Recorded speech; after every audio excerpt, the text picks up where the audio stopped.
Hello and welcome. We are live. How are you, Pascal?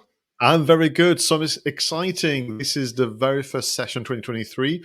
And live, I'm starting to really enjoy live. I mean, you and I are kind of pretty busy content creators, but there's something special about going live. Yeah, it just puts you in a different frame of mind, and it's great to just do it. You don't have that comfort zone, do you? Of sort of, oh, we can re-record that or press pause. It's just what it is. It is what it is.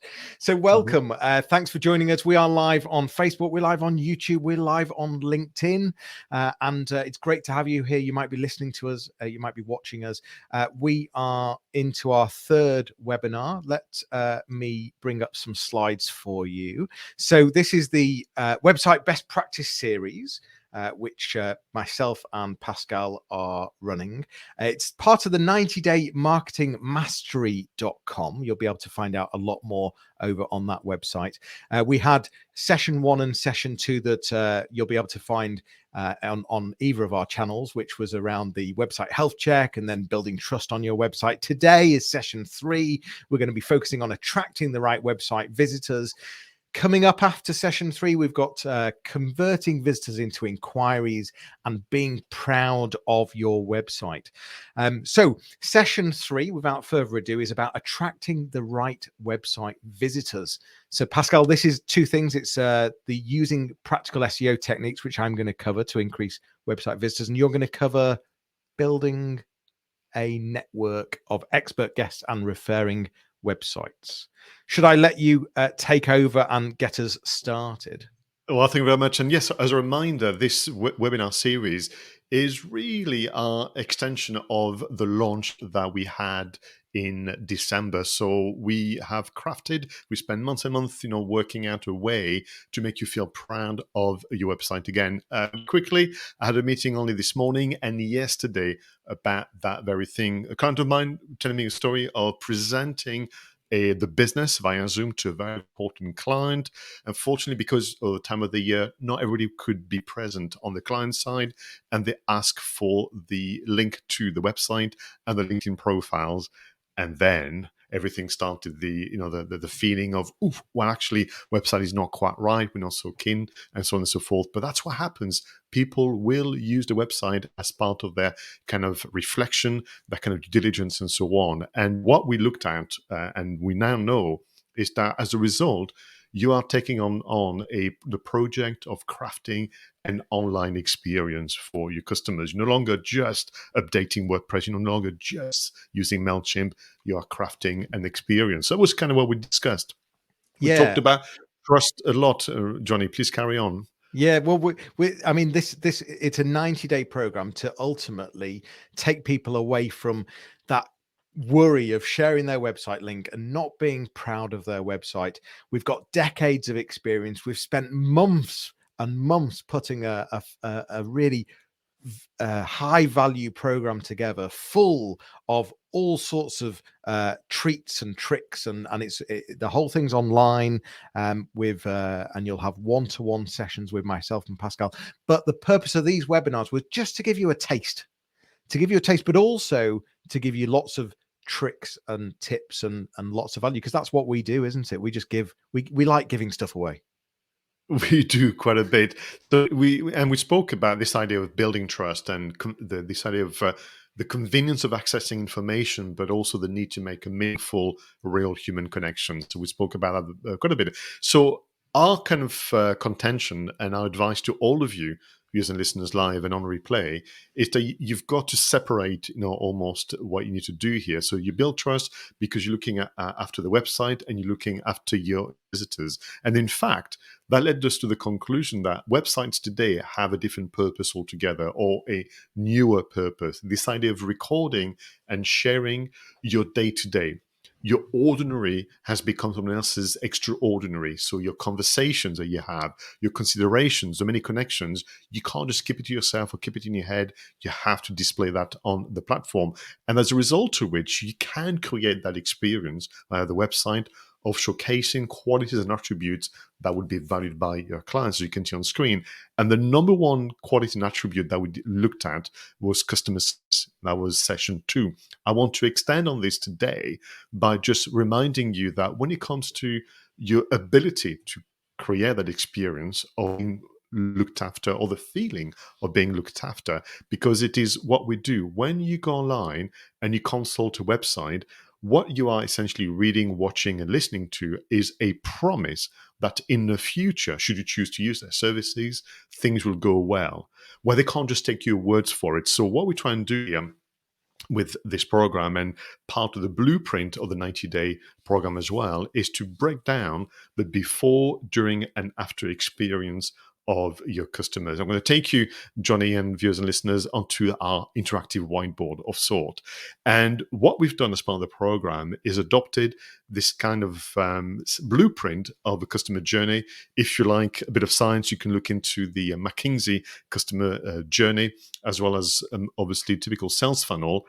And what we have done then for the before experience of your website, we talk about increasing your visibility, which is the subject of today. We need to then talk about credibility. That'll be next week, Johnny, and of course, your interactivity. Time is against me to go into too much detail about this 3 kind of stage journey of your customers, but that is really at the heart of what you need to understand. And my question to all of you, and we're going to give you some of the answers today, is what are you planning to do this year to vastly increase the visibility of your website? How do we get the visitors to even know that you exist, let alone then spend time on the site to build trust and credibility?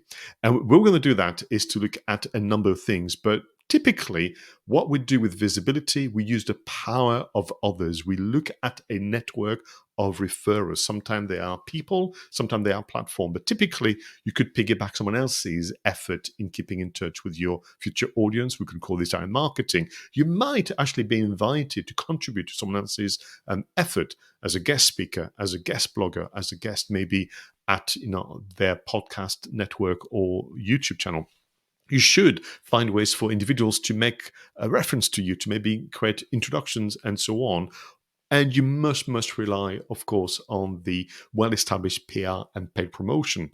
Today, Johnny, we're going to be looking at the right-hand side of those options of using the power of others. You're about to talk to us about PR and paid promotion in today's economy via search engines, and I'll take over from you looking at guest marketing with a little twist and je ne sais quoi. Yeah, that's right. So I'm going to focus for now on the practical SEO techniques of sort of how you can bring traffic to your website, and some just tips and tricks really, and just the basics of search engine optimization, because often that's where things are left out, those absolute basics of search engine optimization. So if we look at what search engine optimization actually is, it's just common sense. And and so many people just don't realize, the thing to do is to ask yourself, if you were Google, what would you do? And do you think something's right or wrong? How would you decide how to rank a website? How would you decide what website to put above a different website? So it's about common sense, but it's also about good PR. It's about traditional PR, but online. So if we think about the olden days, it's about what people say about us. It's how they say it. It's what they say, but it's also whereabouts they say it. So are we positioned in a high quality newspaper or high quality trade press or magazine?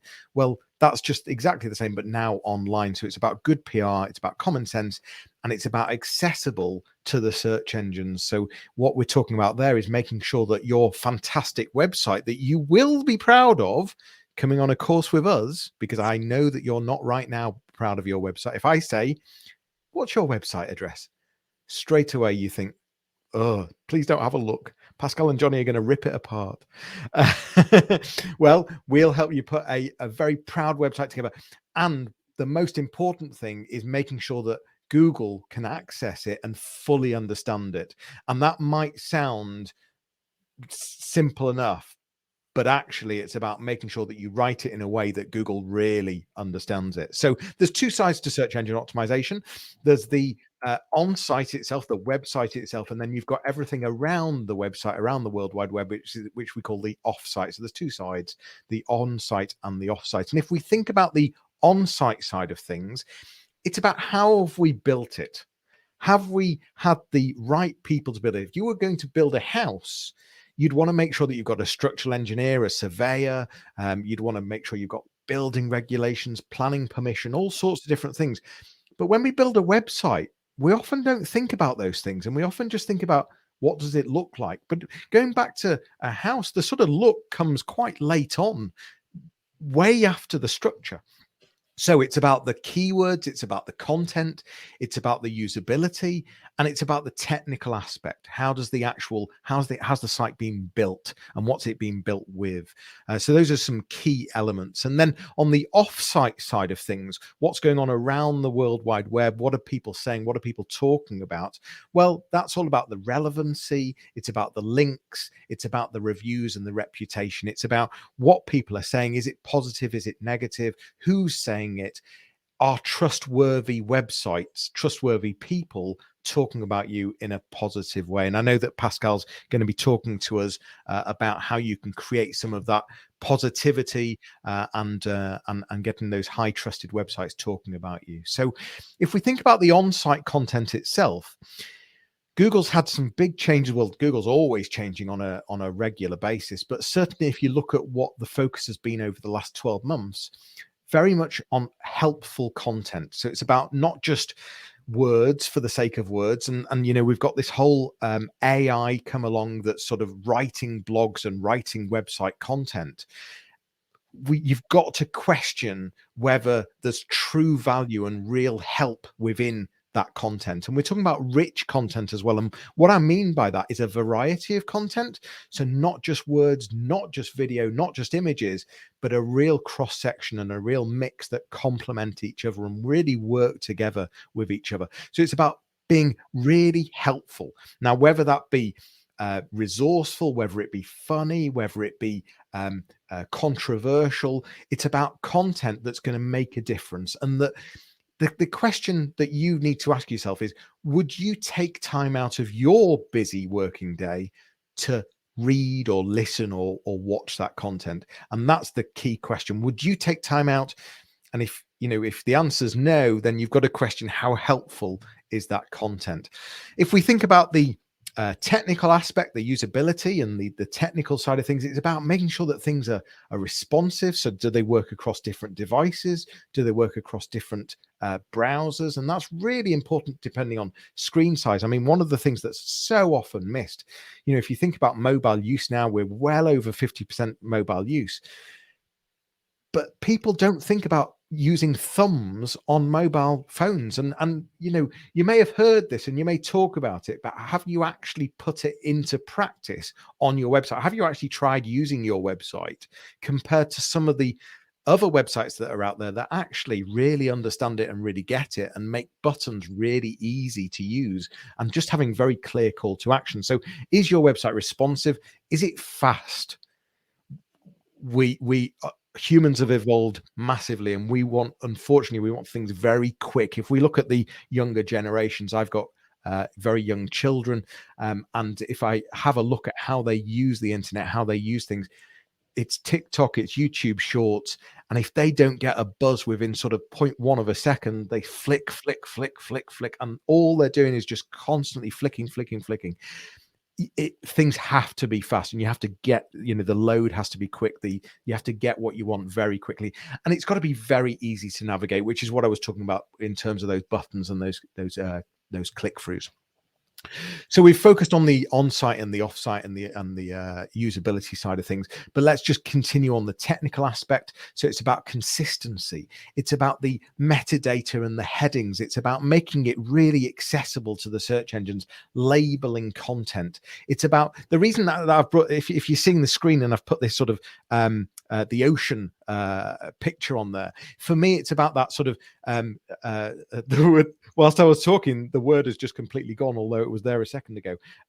Ecosystem. So it's about how in the ocean you sort of see schools of fish all being together in swimming in different schools.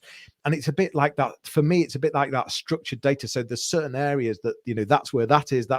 It's about organization. It's about making sure things are in the right places. So it's about structuring data and labeling that data to help Google understand what that data is, what it's about, and how relevant it is to your business, to your organization. So it's about the consistency, the labeling things up, using headings, and structuring the data. And then the final part of the offsite is, what is the crowd saying? What are people saying about your website, about you, about your organization, about your business? What are the reviews? What's the reputation? So we're talking, of course, about Google reviews, because if you're wanting to rank high in Google or even Bing, you need to be thinking about using their own review platforms. Also, third-party review platforms, so that they can triangulate the data to make sure that things are as they should be. And then, of course, what's the crowd saying, thinking about social media and making sure that you are coming across in a really positive light, and people are really talking about you in the best way possible.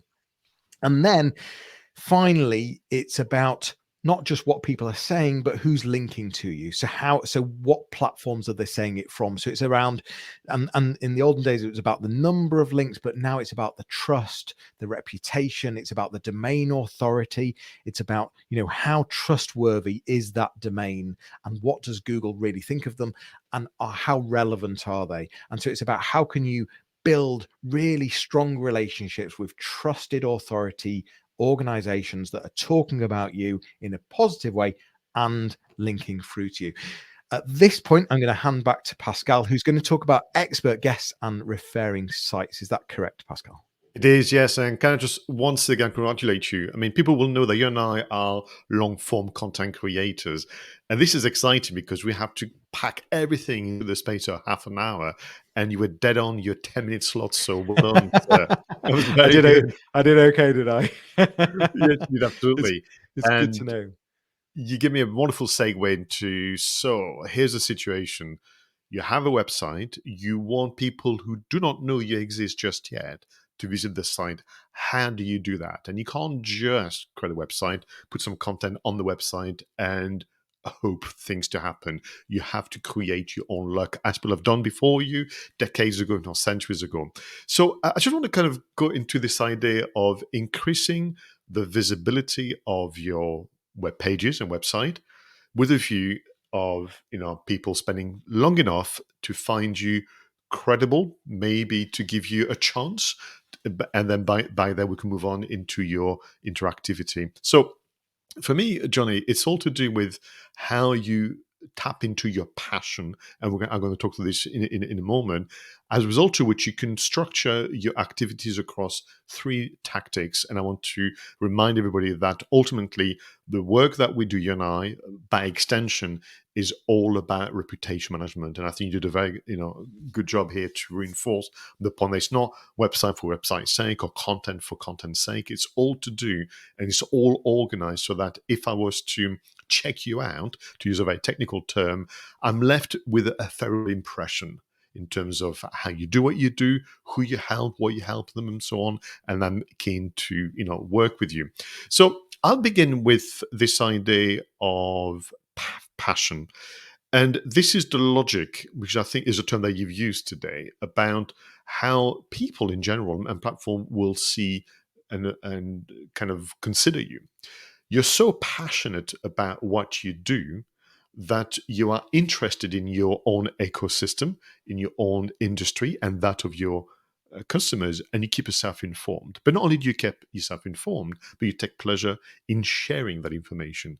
You're so passionate about what you do that you're curious about individuals and their contribution to that ecosystem. You make new connections, and you take pleasure in showcasing those connections. You take such grand pride, and you're so passionate about helping your customers, of course, with those success stories are being shared. So A parallel to being passionate is to being curious about what is happening in your world, the world of your customers. And what you could do is launch this year, very importantly, as soon as possible, a bit of a business investigation of sorts. What you would do is, when I think about my ideal customers and those who are already trusted, those who already have the attention of my customers, who are they? I wonder if my ideal customers belong to a membership organization or similar. And you can use synonyms here, Johnny. I wonder if my customers attend virtual conferences, webinars, and more. I wonder if they keep themselves informed via online news or even printed news and more. That could be specialists as well as generic news. And do they actually go back to in-person event, trade shows, and more? And the answer is likely to be yes across all four, or certainly a number of those. And it's not just yes, and then need to tell me the results of your findings. Who are the membership organization? Who is running the trade show? Who is the editor of that magazine? And creating almost the who's who of the trust network, those already in the habit of not only communicating with your future customers, but already in the habit of being trusted. And what we want to do with visibility is find a way to tap into that channel and for that channel to carry our messages and, of course, our links to our website. So once you've done that investigation, what I want you to do, armed with the information about the who's who of that ecosystem, I want you to launch a research project. I want you to become the ultimate kind of investigator and inquirer about what is already being published by those websites and authorities. And I want you to go multimedia. I want you to research the podcast. I want you to research the videos, the ebooks, the infographics, the long form articles, all that kind of stuff. I want you to understand who is already in the business of communicating with your customers and creating content for them. Once you've found that out, what you want to get into the habit is maybe choosing a central theme or a central question or a trend for maybe a particular month. And that's where you need to start to tap into your own knowledge of the industry, the key questions people have. Are there some updates? Are there things changing? Are there some new trends that your customers should know about? And what you want to do is move into tactic number one. You've come across the article, you've come across the video, the podcast, and so on. And what you want to be doing is launch officially that investigation. So I use the example of a client recently working in energy efficiency. And the theme of the month is the impact of AI and new technologies around being more energy efficient, very topical at this moment in time. So what the client was going to do is share the content being published by any one of those four groups you saw a moment ago from that ecosystem, save the findings, and do some weekly recaps as well. But there's essentially a big job of curation. Every time you share a content item, whether it's a podcast, whether it's a long form article, via social media in particular, you must make sure that the author and the brand are being tagged, the famous at Pascal Quintoni and at and so on. Some, not all, but some of those content creators will see the signal, the alert that their content has been shared on, and some will come back to you and say thank you for the additional publicity. When they do so, you can move on to the second tactic, which is to invite them to take part in an expert series. So let's say, for argument's sake, you shared someone else's long form content on a central theme that you are seen to be investigating that month. Then when they say thank you, your reaction should be immediately, you're more than welcome. It was a pleasure to share on your article. In fact, I have more questions for you. Would you like to join me on my next video Q&A so we can explore and expand on the content of your article? Move on to something very interesting. So they're going to join you on a video call. Could be Zoom, it could be any other platform. You have the option of maybe it's an expert Q&A. So you ask a question, inspired by the article you've chosen for them. They answer the questions, and those listening and watching can take action. Maybe it was more of an update or maybe a trend. Something has changed. So maybe you're doing more of a news roundup type of video. And you can have one person as well. It could be a panel discussion. Maybe it's a product demonstration. It could be a product spotlight, or in my line of work, it could be more of a technology tracker. But your guest is sharing more information, is kind of complementing the information that they shared previously on the podcast, the video, the ebook, the article that you curated and shared on their behalf. So now you have a situation where the guest of yours will have a video where they are featured. This video is on your website, likely was to be a blog, and they're going to essentially share that on social media. And you could say to me, Johnny, job done. You have increased visibility by using an expert guest. Not quite. We have to move on to tactic number 3. Now that you have that conversation between you and an expert, this is what you're going to do. You're going to convert that video chat into a blog series. You're going to transcribe the audio. So let's say, I've done the test before, Johnny. If you chat with somebody for an hour, you have roughly, without any form of editing, 10 pages of content, which is quite a lot. So you could do a 3 or 4 or 5 part kind of blog series on a particular subject. What do you do with it? You do not publish it on your website. That is not increasing visibility.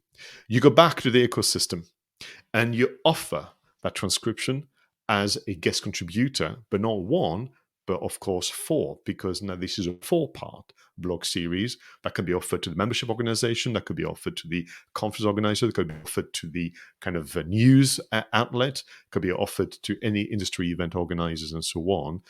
These will be featured on their website with a link back to your website. It will be shared on their social media, but not just once, but 4, 5, 6, 7 times, depending on how you've split the article.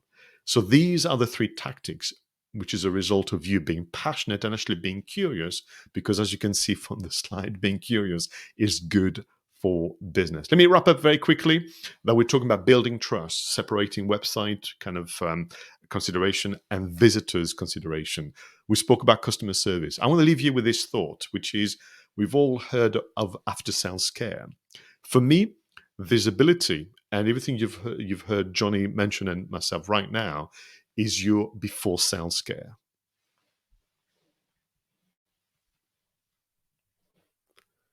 Very much a lot to think about. What I absolutely love is the fact that it's about just using what's there and making the most of it.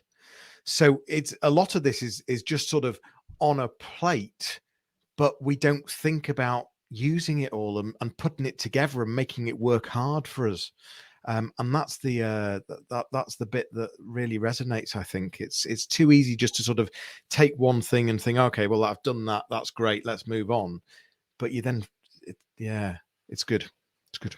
No, I thought you would appreciate it, and so would our viewers and listeners. And thank you again for your recap on the practical SEO tech.